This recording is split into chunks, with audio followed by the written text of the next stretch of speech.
Hello students, आज की इस वीडियो में हम बात करेंगे हमारे लेक्चर नंबर 3, ठीक है, जिसमें हम स्टडी करेंगे एवरेज एटॉमिक मास के क्वेश्चंस। क्योंकि हमने लेक्चर नंबर 2 में हमने किया था कि कुछ एलिमेंट्स हैं जिनका एटॉमिक मास फ्रैक्शनल होता है। क्यों होता है? Due to existence of isotope, right. ठीक है, तो आज की क्लास में हमें यही स्टडी करना है कि वो फ्रैक्शनल एटॉमिक मास कैसे आता है। एवरेज एटॉमिक मास के जो क्वेश्चन है वो टेट के एग्जाम के लिए बहुत ही इंपॉर्टेंट है। काफ़ी बार क्वेश्चन आया हुआ है यहाँ से। ठीक है, तो स्टार्ट करते हैं जी हमारी आज की class.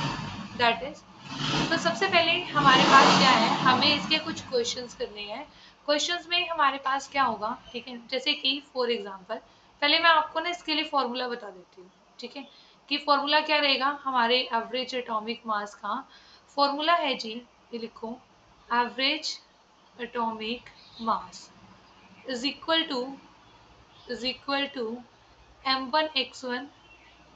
m1x1 plus m2x2 plus m3x3 and so on. ठीक है, तो यहाँ पे ये है कि अगर तीन आइसोटॉप्स हैं तो आप ऐसे तीन टर्म लिख लोगे, m1x1 m2x2 m3x3। अगर आपके पास किसी भी एलिमेंट के दो आइसोटॉप हैं तो आप सिर्फ ये दो टर्म्स लिखोगे, फर्स्ट टू वाली। ठीक है, और डिवाइड कर दोगे x1 प्लस x2 और up to so on, right, x n तक। तो यहाँ पर हमने क्या किया, जहाँ पर हमारे पास जो m1 m2 है, m1 m2 are the mass of isotopes. ठीक है, are the mass of isotopes, right. ठीक है, एंड x1 x2 क्या है, x1 x2 x3 and so on, ये सारी क्या है, अबंडेंस है। ठीक है, अबंडेंस ऑफ आइसोटॉप्स। ठीक है, अबंडेंस ऑफ आइसोटॉप्स, राइट। ठीक, अबंडेंस का मतलब होता है कि परसेंटेज, राइट, कि कितनी परसेंटेज वहां पर उसकी प्रेजेंट होगी किसी भी एलिमेंट की। ठीक है, अब हमें ना यहाँ पर एक क्वेश्चन सॉल्व करते हैं। क्वेश्चन है जी हमारे पास, जैसे हमें पता है क्लोरीन का जो एवरेज एटॉमिक मास आता है वो कितना आता है, 35.5। ठीक है, तो यहाँ पर मैं क्वेश्चन लिख रही हूँ। ठीक है, if chlorine has two isotopes. ठीक है, कौन कौन से आइसोटॉप्स होते हैं, क्लोरीन 35 एंड क्लोरीन 37। ठीक है, with natural abundance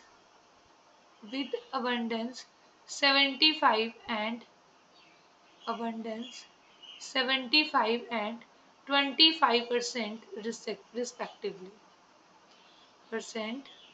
respectively, right. Calculate the average atomic मास। हमें क्या कैलकुलेट करना है, एवरेज एटॉमिक मास। ठीक है जी, तो अब चलो फाइंड आउट करते हैं average atomic mass in case of chlorine. ठीक है, आपके पास जो आंसर है ना वो यही आ जाएगा। तो देखो, सबसे पहले हमने क्या किया, यहाँ पर हमने लिखा जी m1। m1 कितना है, m1 क्या है, mass of first isotope that is 35। m2 is mass of second isotope that is 37। ठीक है, x1 परसेंटेज कितनी होगी, 75। x2 is the percentage of second isotope that is 25, right. अब हम क्या करेंगे, अब यहाँ पर आप निकाल दो एवरेज एटॉमिक मास, एवरेज एटॉमिक मास। तो एवरेज एटॉमिक मास के लिए हमारे पास फॉर्मूला आ जाएगा m1x1 plus m2x2 divided by में x1 प्लस में x2, राइट। तो देखो m1 कितना है, 35 इंटू x1 75। ठीक है, उसकी परसेंटेज है 37 इंटू यहाँ पे कितना आ गया जी आपके पास, ठीक है, 25, राइट। डिवाइड कर देंगे x1 प्लस x2 से, मीन्स 100 से डिवाइड कर देंगे। तो देखो, जब हम इन्हें सॉल्व करेंगे ना, इन्हें सॉल्व करेंगे थ्री, ठीक है, तो हमारे पास कितना आ जाएगा यहाँ पर 3550। ठीक है, डिवाइडेड बाय में 100। तो आपके पास जो आंसर हमारे पास आ जाएगा वो आ जाएगा जी 35.5 am, राइट। तो हमारे पास जो एवरेज एटॉमिक मास आ गया क्लोरीन का वो कितना आ गया, 35.5, राइट। ठीक है, तो ये आपको क्लियर है कि आपको अगर एवरेज एटॉमिक मास निकालना हो तो आपको किस तरीके से क्वेश्चन को सॉल्व करना है। ठीक है, नेक्स्ट हमारे पास क्या होता है, कई बार कि आपको एवरेज एटॉमिक मास गिवन होता है और आपको परसेंटेज फाइंड आउट करनी होती है, तो वो आपको तब कैसे करना है क्वेश्चन। तो देखो नेक्स्ट क्वेश्चन लिखो जी यहाँ पर, question number 2। N element has an element N element has average atomic mass N element has average atomic mass average atomic mass 20.426 AMU and it has it has two isotopes with masses 22.1824 and 19.9574. calculate calculate the abundance of calculate the abundance of its isotopes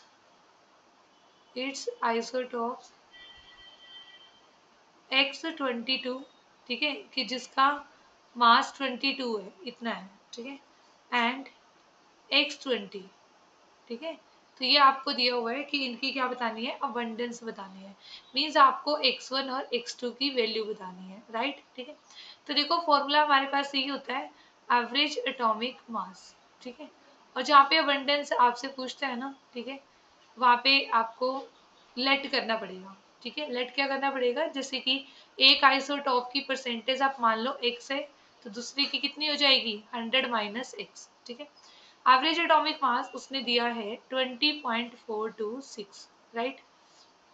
अब यहाँ पर m1 कितना दिया है 22.1824 and m2 आपको दिया है जी 19.95, ठीक है, 74।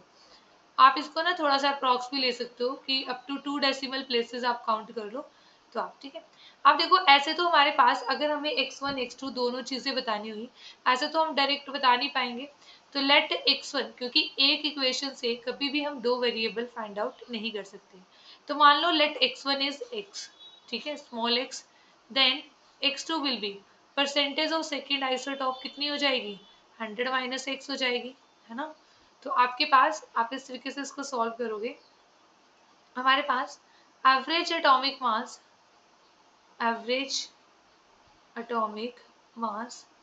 Is equal to m1 x1 plus m2 x2 divided by में x1 प्लस में x2, राइट। तो देखो एवरेज एटॉमिक मास कितना आया जी 20 पॉइंट में 426, m1 कितना है, m1 आपके पास है 22.1824 इंटू इसकी परसेंटेज आपको निकालने, इसकी परसेंटेज x मानी है, m2 कितना है आपके पास 19 पॉइंट में 9574, तो 95 लिख लिया हमने, और ये कितना है जी 100 माइनस में x, डिवाइड कर दो किससे, डिवाइडेड बाय में 100, तो ये आपके पास हो गया, ये आपके पास आ गया, कितना आ गया जी, इसको 100 से मल्टीप्लाई करेंगे तो 20.426 इंटू में 100, ठीक है, यहाँ पर आ गया 22 पॉइंट, यहाँ पे भी 3 डेसिमल प्लेसेस तक ही ले लो आप चाहे, ठीक है, तो 1 2 क्या था 2 था, ठीक, पर 2 डेसिमल प्लेसेस तक भी आपका जो आंसर है वो ठीक रहेगा, ठीक है, क्योंकि ऑप्शंस गिवन होंगे तो उसमें से आप इजीली आइडेंटिफाई कर पाओगे, ठीक है। 182x प्लस 19 पॉइंट में 957 इंटू में 100, ठीक है, माइनस में 9.957 इंटू में x, यस, अब ठीक है, अपॉन में 100 नहीं आएगा, रीजन बीइंग क्योंकि 100 तो हमने वहां पर कंसीडर कर ही लिया है, ठीक है, वो हमारे पास नहीं आएगा। अब इसको सॉल्व कर दो जी, इसको सॉल्व करके कितना आ गया 2, ठीक है, पॉइंट में 6 आ गया आपके पास, राइट। उसके बाद आप क्या करोगे यहाँ पर, ठीक है, ये आ गया 22.182x, यहाँ पर कितना आ गया 100 से मल्टीप्लाई करके, प्लस 1995.7 माइनस में 19.957x, अब x वाली टर्म को एक तरफ, विदाउट x वाली टर्म को एक तरफ, ठीक है, सोल्व कर लो, आपके पास यहाँ पर कितना आंसर आ जाएगा, ठीक है, 182x माइनस 19.957x, राइट। तो आपके पास यहाँ पर आ जाएगा, ठीक है, इसको इसमें से माइनस करो, कितना आएगा, 2.23 समथिंग आएगा, 235 है ना। और यहाँ पे इसको इसमें से माइनस करोगे तो आपके पास कितना आ जाएगा जी, ठीक है, यहाँ पर करके देख लो, 2426195 पॉइंट में 7, यहाँ पे 9 आ गया, 640, ठीक है। तो यहाँ पर आपके पास ये आ गया जी, ठीक है, 46.9, राइट, 46.9। तो आपके पास यहाँ पर x की वैल्यू क्या आ गई, देखो 46.9 है और ये क्या है, मान लो 2.23 समथिंग है, ठीक है। तो आपके पास आ जाएगा अप्रोक्स आंसर 21 पॉइंट समथिंग, है ना। 469 ओवर में 223, यहाँ पर 100 है जी और यहाँ पर 10 है, राइट। तो आपके पास यहाँ पर ठीक है, इसको कैलकुलेट किया, आपके पास 3 आ गया, सॉरी 3 आ गया ना, ठीक है, ऐसे। तो आपके पास 30% आ गया इसका आंसर, ठीक है। तो अगर x 30% है आपके पास, तो नहीं 3 नहीं आया जी, सॉरी 2 सब पॉइंट समथिंग आएगा, है ना, 2 पॉइंट समथिंग आएगा, ये नहीं आएगा, ये प्लीज आप करेक्ट कर लेना इसको, ठीक है, क्योंकि ये 469 बना है ना हमारे पास, वो तो 669 हो जाएगा, 3 पे जाएगा तो 669 हो जाएगा। तो हमारे पास यहाँ पर ये आ जाएगा 469 बाय में 10 और ये हो गया 223 बाय में 100, इससे ये कैंसिल हो गया। तो 4690 अपॉन में 223, तो यहाँ पर 21 पॉइंट समथिंग आंसर आएगा, ठीक है, इतना परसेंट। तो ये हो गई फर्स्ट आइसोटॉप की अबंडेंस। फिर सेकंड आइसोटॉप की अबंडेंस के लिए क्या करोगे, ठीक है, ठीक है, अबंडेंस ऑफ सेकंड आइसोटॉप, ठीक है, x2, वो क्या कर दोगे आप 100 में से माइनस कर दोगे, abundance of second isotope that is 100 minus में 21.32, इसको माइनस कर दो तो आपके पास आंसर क्या जाएगा जी, 78.68%, राइट। तो ये आपका क्या हो जाएगा, आंसर हो जाएगा, राइट, ठीक है। आई थिंक सो आपको ये चीज़ क्लियर होगी। चलो उसके बाद नेक्स्ट क्वेश्चन लिखो। नेक्स्ट क्वेश्चन है जी हमारे पास, an element has two isotope, an element x has two isotopes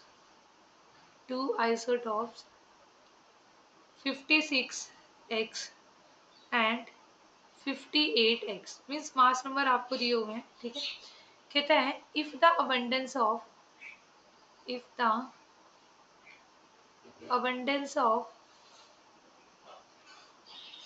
lighter isotope abundance of lighter isotope is 20% is 20% is 20%, then ठीक है, then average atomic mass of the element is, average atomic mass of the element is, ठीक है, हमें बताना है कि जो हमारा एलिमेंट है उसका एवरेज एटॉमिक मास क्या होगा। ऑप्शंस आपके पास हैं 56.8, सेकंड है 57.2, ठीक है, नेक्स्ट है 57.6 एंड ऑप्शन डी है 57.4। तो देखो इस कंडीशन में ना आपको बिल्कुल एग्जैक्ट वैल्यूज लेकर चलनी रीजन भी क्योंकि यहाँ पर जो ऑप्शंस हैं उसमें वैल्यूज बहुत ही नियर अबाउट है ना। देखो ऑप्शन बी में 57.2 है, ऑप्शन सी में 57.6 और ऑप्शन डी में 57.4, राइट, ठीक है। तो आपके पास इसे सॉल्व करते हैं जी। अब देखो इसका मतलब उसने देखो हमें ना M1 M2 तो हमें दे रखा है, M1 56 है और M2 क्या है 58 है, राइट। अब उसने कहा है कि जो परसेंटेज है लाइटर एलिमेंट की x1 वो कितनी होगी 20% है, ठीक है। तो x2 आपके पास कितना हो जाएगा 100 माइनस में x, 100 माइनस में 20 दैट इज 80%, राइट। तो एवरेज एटॉमिक मास हमारे पास क्या आ जाएगा, एवरेज एटॉमिक मास हमारे पास आ जाएगा m1 plus m2 divided by में x1 प्लस में x2, राइट, ये आएगा। तो देखो यहाँ पर m1 कितना हो गया 56 इंटू x1 कितना हो गया 20 प्लस m2 कितना हो गया जी 58, x2 कितना है जी 80, ठीक है, डिवाइडेड बाय में 100। तो इसको कैलकुलेट कर लो आपके पास, ठीक है, ये आ जाएगा प्लस 58 एट ज़ा, ठीक है, यहाँ पर देखो 8 एट ज़ा 64, यहाँ पर 46 आ जाएगा अपॉन में 100। अब इन दोनों को प्लस कर दो, तो दोनों को प्लस करेंगे तो क्या आएगा 5760 अपॉन में 100। तो आपके पास आंसर कितना आ गया जी 57.6, ठीक है। तो आपके पास जो आंसर हो जाएगा that will be option C, right. तो ये हमारे पास इस तरीके से क्वेश्चंस आते हैं जो कि बहुत ही इंपॉर्टेंट है आपके टेट एग्जाम के लिए, ठीक है। तो ऐसे ऐसे क्वेश्चंस है ना प्रीवियस ईयर क्वेश्चंस में आए हुए हैं, ठीक है। तो मैंने इसमें से एक आपको यहाँ पर लिखवा दिया है कि आपको या तो परसेंटेज फाइंड आउट करनी आ सकती है या आपको average atomic mass find out करना आ सकता है, राइट, ठीक है। तो इस तरीके से ये हमारा कॉन्सेप्ट हुआ किसका, एवरेज एटॉमिक मास का, राइट। तो ये हमारे पास एवरेज एटॉमिक मास का कॉन्सेप्ट है जी, ठीक है। इसके बाद आपके पास जो नेक्स्ट हमारे पास आता है, ठीक है, वो कहते हैं, मैं यहाँ पर आपको थोड़ा सा स्पेक्ट्रा के बारे में बता देती हूँ, spectra of hydrogen atom, right, ठीक है। हमने कहा था कि जो बोहर्स मॉडल है ना, बोहर्स मॉडल है, ठीक है, वो क्या एक्सप्लेन करता है, हाइड्रोजन एटम के स्पेक्ट्रा को एक्सप्लेन करता है ना, जबकि जो मल्टी इलेक्ट्रॉन सिस्टम है उसके स्पेक्ट्रा को एक्सप्लेन नहीं करता। तो जो हम स्पेक्ट्रा डिस्कस करते हैं ना हाइड्रोजन एटम का, तो उसमें ना एक तो ये चीज़ होती है कि कौन सा स्पेक्ट्रा हम डिस्कस करते हैं हाइड्रोजन एटम का, हम स्टडी करते हैं जी एमिशन स्पेक्ट्रा, ठीक है। एमिशन स्पेक्ट्रा ही हमारे सिलेबस में है, ठीक है। तो यहाँ पर emission spectra of hydrogen atom study. दूसरा, इसके जो एमिशन स्पेक्ट्रा है उसका नेचर क्या होता है, इसका नेचर होता है जी लाइन स्पेक्ट्रा, ठीक है। नेचर क्या होता है, लाइन स्पेक्ट्रा, ठीक है। और लाइन स्पेक्ट्रा को हम बोलते हैं डिसकंटिन्यूअस स्पेक्ट्रा भी, ठीक है। क्या बोलते हैं जी, डिसकंटिन्यूअस स्पेक्ट्रा, ठीक। तो ये पॉइंट्स आपको याद होने चाहिए, ठीक है। तो है क्या हमारे पास ये एमिशन स्पेक्ट्रा, और यहाँ पर हमने कहा कि इसका जो नेचर है वो लाइन स्पेक्ट्रा। देखो लाइन स्पेक्ट्रा इसलिए हुआ क्योंकि ये क्या है, एक एटम है, ठीक है। और जबकि आपके पास अगर कोई मॉलिक्यूल हो, इन केस ऑफ मॉलिक्यूल्स और कंपाउंड, ठीक है, band spectra will be observed. मैं आपको बता देती हूँ, in case of molecule band spectra will be observed, क्योंकि देखो मॉलिक्यूल्स में बहुत सारे एटम्स होंगे ना, तो एक एटम की वजह से लाइंस आती हैं, तो बहुत सारे एटम्स की वजह से बहुत सारी लाइंस आएंगी। जैसे लाइन स्पेक्ट्रा आपको कुछ ऐसा नजर आता है कि जैसे आपको ऐसे लाइंस बनी हुई दिखाई देगी, राइट, ठीक है।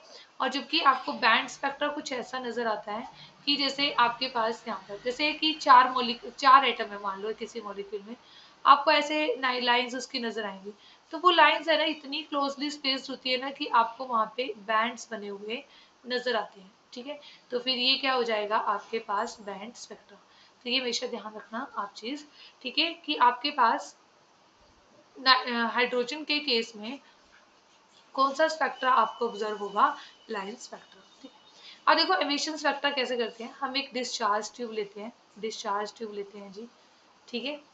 तो यहाँ पे हमने ये पॉजिटिव और नेगेटिव प्लेट इसको हमने मान लिया, ठीक है, पॉजिटिव टर्मिनल, और यहाँ पे इसको नेगेटिव से कनेक्ट कर दिया। इसके अंदर हमने क्या फिल की, हाइड्रोजन गैस हमने फिल की, ठीक है, और इलेक्ट्रिक डिस्चार्ज पास करवा दिया है, ठीक है, hydrogen gas filled at low pressure, at low pressure. उसके बाद यहाँ से जो आयनाइजेशन होगी, आयनाइजेशन से जो रेडिएशंस एमिट आउट होंगी उसे हम पास करवाएंगे प्रिज्म से। उसे किससे पास करवाते हैं, प्रिज्म से।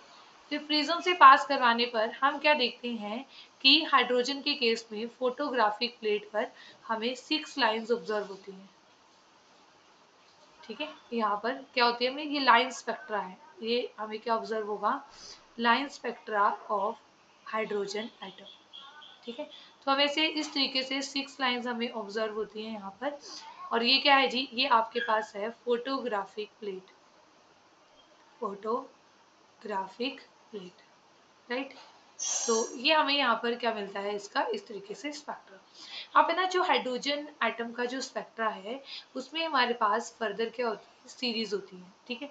वो सीरीज कैसी है और हम कैसे इसको ड्रॉ करेंगे, तो देखो हमारे पास है ना, हमने जैसे फॉर एग्जांपल ये ड्रॉ कर लिया, n is equal to first energy level, this is n is equal to second energy level, उसके बाद थर्ड। देखो सेकेंड और थर्ड के बीच में जो गैप है वो फर्स्ट और सेकेंड से क्या होगा, कम होगा, ठीक है। फिर थर्ड और फोर्थ के बीच में गैप थोड़ा और कम हो जाएगा, फिर फोर्थ और फिफ्थ के बीच में गैप थोड़ा और कम हो जाएगा, फिर ऐसे ही फिफ्थ और सिक्स्थ के बीच में कम, मतलब ये गैप है ना हमेशा कम होता ही चला जाएगा आपके पास, राइट। और फिर हमने लास्ट बना दिया जी सेवंथ यहाँ पर एनर्जी लेवल। तो ये गैप ऐसे कम होता हुआ क्यों जा रहा है, तो आप ये चीज ध्यान से देखो। हमारे पास एनर्जी का फॉर्मूला क्या है जी, एनर्जी का फॉर्मूला है -13.6 Z square divided by n square electron volt per atom, right. अब देखो when n is equal to 1, when n is equal to 1, ठीक है, हाइड्रोजन एटम ये for hydrogen atom z is equal to 1, ठीक है। तो आप उसके बाद लिखो तो एनर्जी कितनी आ गई यहाँ पर -13.6 जेड का स्क्वायर ओवर एन का स्क्वायर। तो हमारे पास जो एनर्जी आ गई that is -13.6 electron volt per atom, right. उसके बाद जब n की वैल्यू 2 होगी तो हमारे पास एनर्जी की वैल्यू कितनी आ जाएगी -13.6 जेड स्क्वायर डिवाइडेड बाय में n का स्क्वायर, ठीक है। तो कितनी आ गई -13.6 डिवाइडेड बाय में 4, तो ये आ गई जी -3.4 electron volt per atom, right. अगर हम वहां से फाइंड आउट करें n इज इक्वल टू 3 के लिए, तो एनर्जी कितनी आ जाएगी, एनर्जी आ जाएगी -13.6 1 स्क्वायर ओवर 3 का स्क्वायर। 3 का स्क्वायर कितना होता है, 9 होता है। तो यहाँ पर आप इसको डिवाइड कर दो 9 से, तो आपके पास आ जाएगा -1.5 इलेक्ट्रॉन वोल्ट पर एटम, ठीक है। तो अगर आप ध्यान से देखो तो यहाँ पर जो डिफरेंस है, डिफरेंस अगर आप ध्यान से देखो E1 और E2 का, ठीक है, ये E1 है, ये E2 है और ये E3 है, ठीक है। तो जो E1 और E2 का गैप है वो 13 पॉइंट कितना है 10.2 इलेक्ट्रॉन वोल्ट का है, जबकि E2 और E3 का जो गैप है दैट इज अप्रोक्सीमेटली यहाँ पर कितना आ जाएगा 1.9, है ना, 1.9 इलेक्ट्रॉन वोल्ट। मीन्स इसमें से आपने ये माइनस कर दिया, तो ये गैप है ना आपके पास। तो गैप क्या होता जा रहा है, जैसे जैसे एनर्जी लेवल एन की वैल्यू इंक्रीज होती जा रही है, तो जो गैप है बिटवीन टू एनर्जी लेवल्स वो क्या होता जा रहा है, हमारा डिक्रीज होता जा रहा है, राइट, ठीक है। तो हमारे पास ये क्या हो जाएगा जी, हमारे पास इस तरीके से हमने ये बनाया कि एनर्जी लेवल्स के बीच में जो गैप है वो क्या हो जाता है, कम हो जाता है, ठीक है। अब यहाँ पर कौन कौन सी सीरीज देखो, किस मैंने कहा कि एमिशन स्पेक्ट्रा हमें स्टडी करना है। तो सपोज करो कोई इलेक्ट्रॉन था, ठीक है, उसने एनर्जी एब्जॉर्ब की और वो कहाँ पे चला गया, वो पहुंच गया सेवंथ स्टेट पे, ठीक है। अब वो वापस कैसे आ सकता है, हमें एमिशन देखना है, तो इसलिए हम ऐसे करेंगे। देखो वो सेवंथ से फर्स्ट पे आ सकता है ना, सेवंथ से सेकंड पे आ सकता है, सेवंथ से थर्ड पे आ सकता है, सेवंथ से फोर्थ पे आ सकता है ना, ऐसे आ सकता है ना, सेवंथ से सेकंड पे, सेवंथ से फिर थर्ड पे आ सकता है, ठीक है, सेवंथ से फोर्थ पे आ सकता है, सेवंथ से फिफ्थ पे आ सकता है, सेवंथ से सिक्स्थ पे। ऐसे ही वो ऐसा भी तो हो सकता है कि वो सिक्स्थ लेवल पे पहुंचा हो और सिक्स्थ से किस पे आए, फर्स्ट पे आए, है ना, फिर सिक्स्थ से किस पे आए, सेकंड पे आए, सिक्स्थ से थर्ड पे आए। तो ये सारी पॉसिबिलिटीज आपको क्या करनी है, यहाँ पर डिस्कस करनी है, राइट। तो हम ऐसे बना लेते हैं, देखो सभी लेवल्स में, देखो फर्स्ट में हमने बना लिया कि फर्स्ट पे आया हर लेवल से, पहले सेवंथ से, फिर सिक्स्थ से, फिर फिफ्थ से फर्स्ट पे आया, फिर फोर्थ से फर्स्ट पे, पॉसिबिलिटीज तो बनेगी ना, फिर आपके पास थर्ड से और फिर सेकंड से, ठीक है। तो ऐसे ही यहाँ पे पॉसिबिलिटीज आपके पास बन जाएंगी, ठीक है। फिर यहाँ पर फोर्थ से आया सेकंड पे, फिर थर्ड से सेकंड पे, सेवंथ से थर्ड, सिक्स्थ से थर्ड, यहाँ पर फिफ्थ से थर्ड, फोर्थ से थर्ड, राइट। उसके बाद सेवंथ से फोर्थ, फिफ्थ सिक्स्थ से फोर्थ, उसके बाद फिफ्थ से फोर्थ, ऐसे, ठीक है। तो यहाँ पे सारी हमने पॉसिबिलिटीज बना ली। तो जो हमारे पास ये है ना, ये वाली जो सीरीज है, तो ये हमारे पास क्या बन गई जी, लामन सीरीज, ये हमारे पास, इसे हम क्या बोलते हैं, लेमन सीरीज। इसे क्या बोलते हैं जी, बाल्मर सीरीज। कि जब आपके पास, ठीक है, किसी भी हायर एनर्जी लेवल से आकर, ठीक है, इलेक्ट्रॉन कहाँ पर आए, सेकेंड एनर्जी लेवल में आए, तो वो होती है बाल्मर सीरीज, राइट। देखो इसके लिए ना N1 N2 की वैल्यू भी लिख देती हूँ मैं। यहाँ पर N1 की वैल्यू क्या है, 1। N2 की वैल्यू क्या है जी, हायर स्टेट क्या है, 2 3 4 एंड सो ऑन, कोई भी हो सकती है। बाल्मर सीरीज के लिए N1 क्या है, 2, कि फाइनली इसको यहाँ पे आके रुकना पड़ेगा। और N2 की वैल्यू क्या है जी, यहाँ पर 3 4 5 एंड सो ऑन हेयर, ठीक है। इसको क्या बोलते हैं हम, लेमन बार्मर पास्चन सीरीज, ठीक है, पास्चन सीरीज। इसके लिए N1 की वैल्यू क्या होगी, 3, और N2 की वैल्यू क्या होगी, 4 5 6 एंड सो ऑन। फिर यहाँ पर क्या है, ब्रैकेट, ठीक है। तो यहाँ पर आपके पास क्या होगी, N1 की वैल्यू 4 होगी, और N2 की वैल्यू क्या होगी, 5 6 7 एंड सो ऑन, ठीक है। यहाँ पर क्या है, P fund series. P fund series में N1 की वैल्यू 5, N2 की वैल्यू क्या होगी जी, 6 7 8 एंड सो ऑन। और उसके बाद होती है हमफ्री सीरीज, ठीक है। हमफ्री सीरीज में हमारे पास क्या होगा जी, N1 की वैल्यू क्या होगी, यहाँ पर 6 होगी, और N2 की वैल्यू क्या होगी हमारे पास 7 8 एंड सो ऑन, ठीक है। अब है ना, ये आपको याद रखनी है कि यहाँ पर कौन सी सीरीज होती है, किसके लिए N1 क्या होता है, किसके लिए N2 क्या होता है, राइट। अब यहाँ पे जो बड़ा इंपॉर्टेंट क्वेश्चन बनता है ना, वो क्या बनता है जी, एक इंपॉर्टेंट क्वेश्चन, ये टीजीटी लेवल पे भी क्वेश्चन आया हुआ है आपका। तो टीजीटी लेवल पे क्वेश्चन ये आया हुआ है कि ये किस रीजन में लाई करती है, राइट। तो जो बाल्मर सीरीज है ना जी, it lies in the visible region, ठीक है। ओनली जो बाल्मर सीरीज है वो विजिबल रीजन में लाई करती है। हाउएवर जो ये तीनों सीरीज है ना, पास्चन ब्रैकेट पी फंड, ये सभी लाई करती हैं इंफ्रारेड रीजन में, ठीक है। ये किस में लाई करती है, इंफ्रारेड रीजन में। और जबकि जो लेमन सीरीज है, it lies in the ultraviolet region, ठीक है। ये किस में लाई करती है, अल्ट्रा वायलेट रीजन में लाई करती है, राइट, ठीक है। तो आपके पास ये, हमारे पास ये लाई करेंगी। दूसरी चीज, आपको ना हमेशा विजिबल रीजन की रेंज आपको याद रखनी है कि विजिबल रीजन की रेंज क्या होगी। विजिबल रीजन की रेंज होगी 3800 टू 7600 एंगस्ट्रॉम, राइट। तो ये आपको याद रखना है। तो देखो ये ना विजिबल रीजन में, विजिबल रीजन में ही सिर्फ हमें क्या, ये विब्ग्योर, ये पैटर्न दिखाई देता है ना, ठीक है। अगर हमें मान लो कि हमें, ठीक है, अगर कोई और रेडिएशन, जैसे इंफ्रारेड रेडिएशंस भी अगर हमें नजर आती, तो दुनिया में सिर्फ यही कलर ना होते, बाकी कलर्स भी होते, और कलर भी होते, है ना। तो आपके पास, आपको ये चीज याद रखनी है, ये बड़ा इंपॉर्टेंट क्वेश्चन है। तो this is the spectra of hydrogen atom. तो जो बोहर सर थे ना, बोहर सर, ठीक है, इससे देखो हाइड्रोजन का जो स्पेक्ट्रा है वो ही इतना कॉम्प्लेक्स है।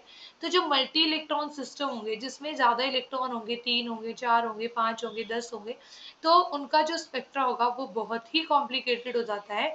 तो इसलिए उन्हें वो एक्सप्लेन नहीं कर पाए थे, राइट, ठीक है। तो ये हो गया हमारे पास जी spectra of hydrogen atom, right. उसके बाद जो हमारे पास नेक्स्ट टॉपिक हमारा आता है एटॉमिक स्ट्रक्चर में, वो आता है जी हमारे पास, नेक्स्ट आप लिखो, that is the quantum numbers, ठीक है। तो क्वांटम नंबर बहुत ही इंपॉर्टेंट टॉपिक हमारा है, ठीक है।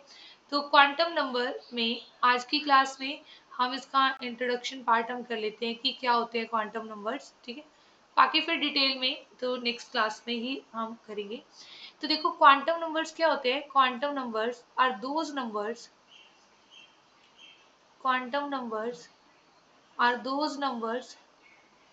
are those numbers which tells us which tells us about the complete address which tells us about the complete address of an electron, complete address of an electron in an atom, ठीक है।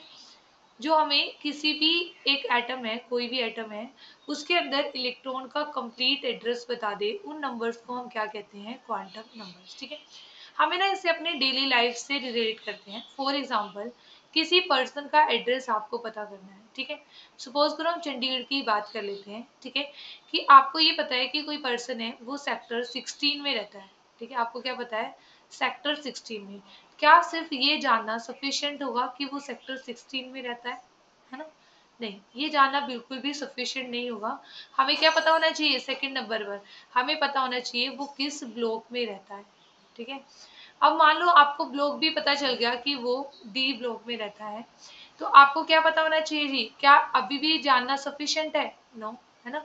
अब ये थोड़ा 16 D block में तो क्या होंगे, बहुत सारे हाउसेस होंगे, है ना, हो सकता है 200 300 कितने हाउसेस हो, तो हम सभी हाउसेस की बेल बजा के थोड़ी पूछ सकते हैं, है ना, कि वो पर्सन यहाँ रहता है या नहीं रहता।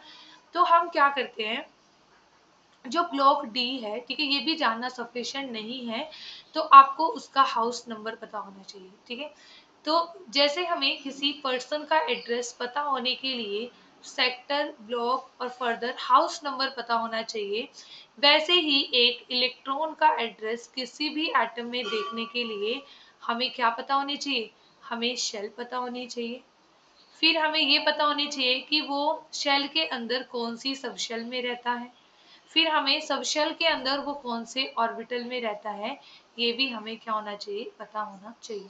और जो क्वांटम नंबर है ये बहुत ही इंपॉर्टेंट टॉपिक है, क्योंकि क्वांटम नंबर की नॉलेज से आपको सभी शेल्स, सब शेल्स, ऑर्बिटल्स, इनकी नॉलेज होगी। और अगर आपको इनकी नॉलेज होगी तो आपको इलेक्ट्रॉनिक कॉन्फ़िगरेशन लिखना आएगा। और इलेक्ट्रॉनिक कॉन्फ़िगरेशन आपको पता ही है, वो केमिस्ट्री का बेस है, कहीं पे भी यूज हो जाती है। अगर किसी भी स्टूडेंट को इलेक्ट्रॉनिक कॉन्फ़िगरेशन में प्रॉब्लम है तो समझो केमिस्ट्री उसकी वीक होगी, है ना। तो आप इस कॉन्सेप्ट को मैं बहुत अच्छे से करवाऊंगी, तो आप इस कॉन्सेप्ट को बहुत अच्छे से करना, क्योंकि PYQ प्रीवियस ईयर एग्जाम्स में भी यहाँ से बहुत क्वेश्चन बनते हैं, ठीक है।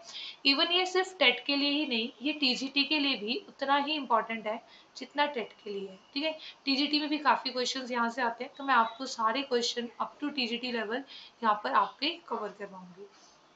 तो देखो, ये शेल है, ये सब शेल है, ये ऑर्बिटल है ना। तो ऐसे ही जैसे देखो हमने ऐसे रफली अगर डायग्राम बनाए, मान लो ये सेक्टर 16 है, ये सेक्टर है, ठीक है। तो यहाँ पर ये पूरा का पूरा सेक्टर है। अब इस सेक्टर के अंदर फर्दर क्या है, सब शेल्स है ना। सेक्टर के अंदर ब्लॉक्स है, जैसे हमारे यहाँ पे तो ब्लॉक्स ABCD होते हैं, जैसे ये A ब्लॉक, ये B ब्लॉक, ये C और ये D। फिर इन ब्लॉक्स के अंदर क्या होते हैं, इन ब्लॉक्स के अंदर होते हैं फर्दर हाउसेज होते हैं, है ना, बहुत सारे हाउसेज। तो ऐसे ही हमारे पास क्या होता है, मान लो ये एक शेल है, ये पूरी क्या है, एक शेल, ठीक है। इसके अंदर फर्दर सब शेल्स होती हैं, जैसे मैंने मान ली, और इन सब शेल्स के नाम कैसे होते हैं, SP, ठीक है, मान लो ये D सब शेल है, ये F सब शेल है। जैसे हम ब्लॉक के नाम ABCD रख देते हैं, वैसे ही सब शेल के नाम साइंटिस्टों ने क्या रख दिए, SPDFG, राइट। उनके अंदर अब जैसे ना हाउसेज, जैसे सपोज करो A ब्लॉक में आप मान लो 200 हाउसेज हैं, 200 हाउसेज हैं। B ब्लॉक में आपने कहा मैडम 100 हाउसेज हैं, ठीक है। C ब्लॉक में आपने बोल दिया कि 150 हाउसेज हैं। तो सभी में अलग अलग हाउसेज है ना, तो सभी सब शेल में जो नंबर ऑफ ऑर्बिटल्स होते हैं वो भी क्या होते हैं, डिफरेंट होते हैं, ठीक है। कि S में सिर्फ एक ऑर्बिटल होता है, P में 3 ऑर्बिटल होते हैं जी, ठीक है, D में 5 होते हैं। ये सारी चीजें हम डिस्कस करेंगे अभी डिटेल में कि किस में कितने ऑर्बिटल्स होते हैं, ठीक है।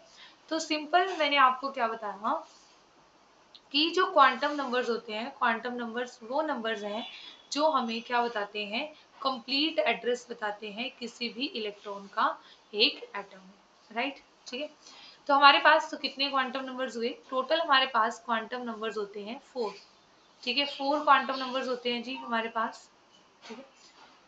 तो अब देखो कौन कौन से क्वांटम नंबर्स होंगे हमारे पास। फर्स्ट होता है जी principal quantum number, first is principal quantum number, principal quantum number. तो प्रिंसिपल क्वांटम नंबर को हम डिनोट करते हैं स्मॉल n से, राइट। उसके बाद second is azimuthal quantum number, azimuthal quantum number. तो एजीम्यूथल क्वांटम नंबर को, एजीम्यूथल क्वांटम नंबर को हम डिनोट करते हैं L से, और थर्ड है जी हमारे पास magnetic quantum number. Magnetic quantum number, magnetic quantum number को हम डिनोट करते हैं m से। और हमारे पास है fourth, that is spin quantum number. ये हमें सिर्फ स्पिन के बारे में बताता है, ठीक है। देखो इन एक्चुअल प्रैक्टिस ना, अगर हम क्वांटम केमिस्ट्री को देखें ना, तो आपके पास जो ये तीन क्वांटम नंबर है ना, फर्स्ट थ्री क्वांटम नंबर, तो they are the solution of Schrodinger wave equation, ठीक है। क्वांटम केमिस्ट्री में आती है, वो हमारा पार्ट नहीं है, ना ही हमें टीजीटी लेवल पे स्टडी करना, ओनली पीजीटी लेवल पे हमें स्टडी करना होता है, ठीक है। अगर आप, ठीक है, ये जो है आपके पास, ये क्या है, तीन quantum number, they are solution of Schrodinger wave equation, right, Schrodinger wave equation, ठीक है। बट अगर आपसे ना ये पूछे कि how many quantum numbers are the solution of Schrodinger wave equation, तब तो आप क्वेश्चन क्या टिक करोगे, थ्री ऑप्शन को टिक करोगे। पर आपसे अगर जनरली ऐसे पूछा जाए how many quantum numbers are there, then आप क्या करोगे, फोर्थ को करोगे, ठीक है। फोर्थ की भी अपनी इंपॉर्टेंस है, वो मैं आपको बताऊंगी। जो स्पिन क्वांटम नंबर है ना, इसे सिर्फ इंक्लूड कर लिया गया है, ठीक है। तो मैंने क्या बताया, अगर आपसे पूछा जाए how many quantum numbers, how many quantum numbers, how many quantum numbers are the solution of, are the solution of, solution of Schrodinger wave equation, how many quantum numbers are the solution of Schrodinger wave equation। तो इसका answer क्या हो जाएगा, तो इसका answer हो जाएगा आपके पास थ्री, राइट, ठीक है। अगर आपसे इन जनरल ऐसे पूछा जाए, ठीक है, total how many quantum numbers, ठीक है, ठीक है, how many quantum numbers exist, ठीक है, तब आप ऑप्शन फोर वाले को ही टिक करोगे, ठीक है। इन जनरल क्वांटम नंबर्स होते कितने हैं, फोर, ठीक है। How many quantum number exist, four, right. तो दोनों क्वेश्चन में डिफरेंस है, आपको ये देखना है आपसे पूछा क्या गया है, ठीक है। आपसे ये पूछा गया है कि टोटल कितने क्वांटम नंबर्स होते हैं, या आपसे ये पूछा गया है कि कितने क्वांटम नंबर सोल्यूशन है स्क्रोडिंगर वेव इक्वेशन का, राइट। तो अब हम इन्हें डिटेल में स्टडी करते हैं जी, one by one. First is principal quantum number, ठीक है। तो देखो हमें जो प्रिंसिपल क्वांटम नंबर है, सबसे पहले ये हमें किसके बारे में बताएगा, ये हमें बताएगा शेल्स के बारे में, ठीक है। It tells us about the shell, n से डिनोट करते हैं फर्स्ट पॉइंट, ठीक है। It tells us about the shell in which electron present, about the shell in which electrons present, in which electron is present, right, ठीक है। तो ये हमारे पास क्या होगा यहाँ पर, ठीक है, ये हमें शेल के बारे में बताएगा, ठीक है। उसके बाद सेकंड हमारे पास देखो कैसे बताएगा, if n is equal to one, अगर n की वैल्यू क्या होगी, वन होगी, ठीक है। अगर n की वैल्यू हमारे पास वन होगी, तो इसका मतलब हमारे पास क्या है, फर्स्ट शेल है, फर्स्ट शेल है, n is equal to one, first shell. उसके बाद अगर हमारे पास क्या है, n की वैल्यू टू है, तो हमारे पास क्या होगी, सेकंड शेल होगी, ठीक है। उसके बाद अगर n की वैल्यू थ्री है, तो सेकंड शेल है, सॉरी थर्ड शेल होगी, है ना। तो n की वैल्यू जो होगी उसी के अकॉर्डिंग यहाँ पर शेल होगी। फर्स्ट शेल को हम क्या कहते हैं, के शेल कहते हैं, सेकेंड शेल को एल शेल, थर्ड शेल को एम शेल, ठीक है।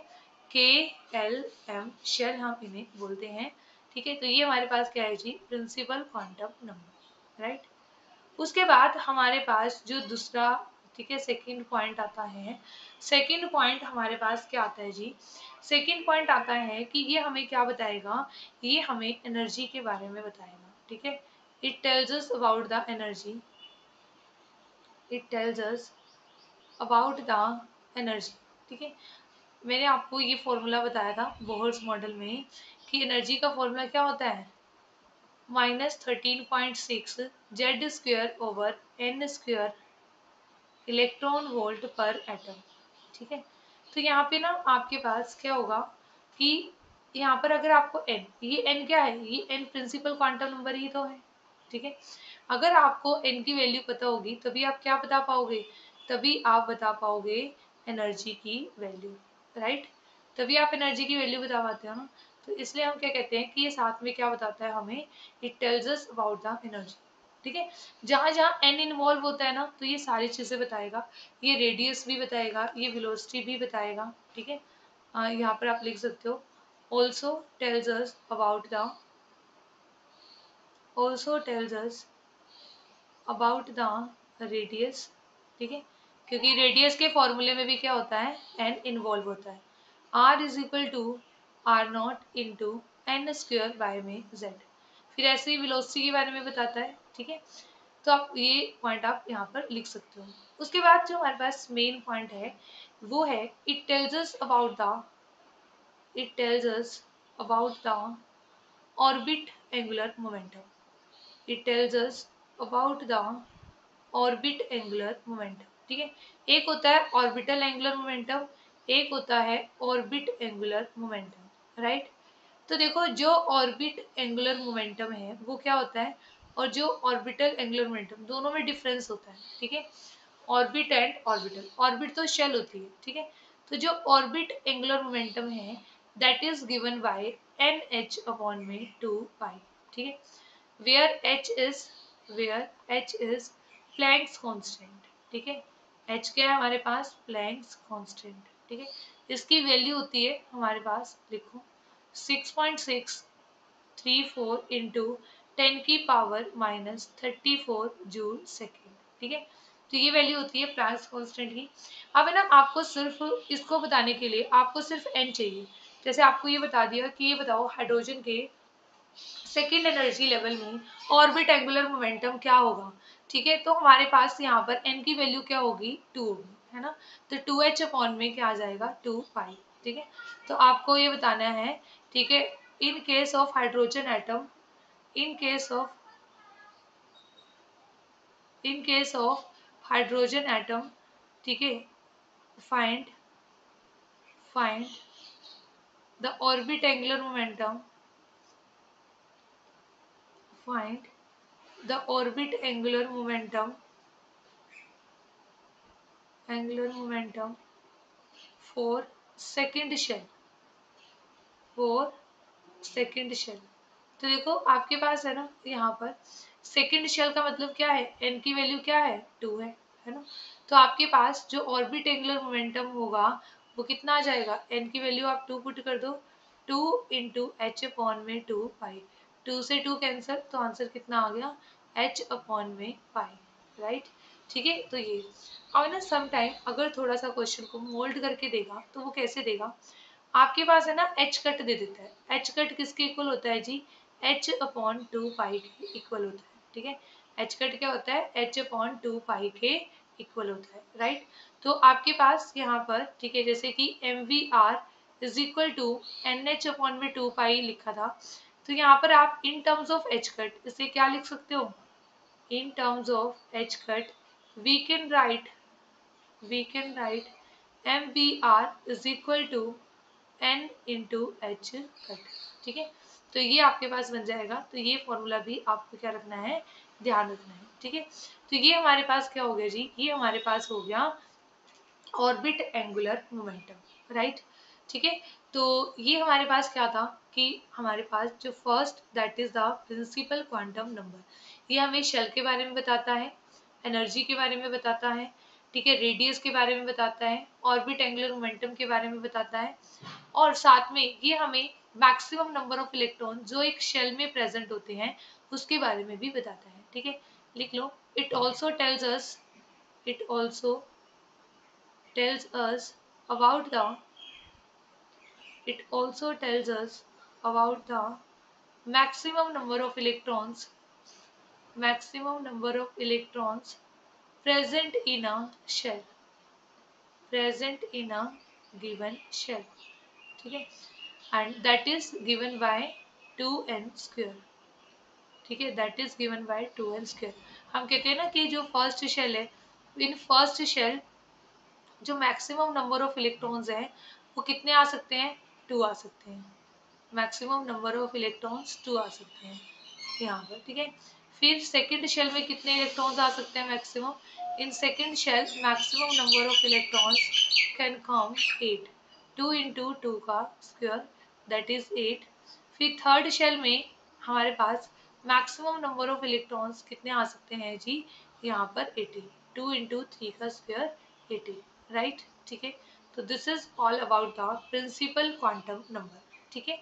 तो अब हम नेक्स्ट लेक्चर में हम फर्दर कंटिन्यू करेंगे with azimuthal quantum number, right. तो मिलते हैं नेक्स्ट वीडियो में। Thank you so much.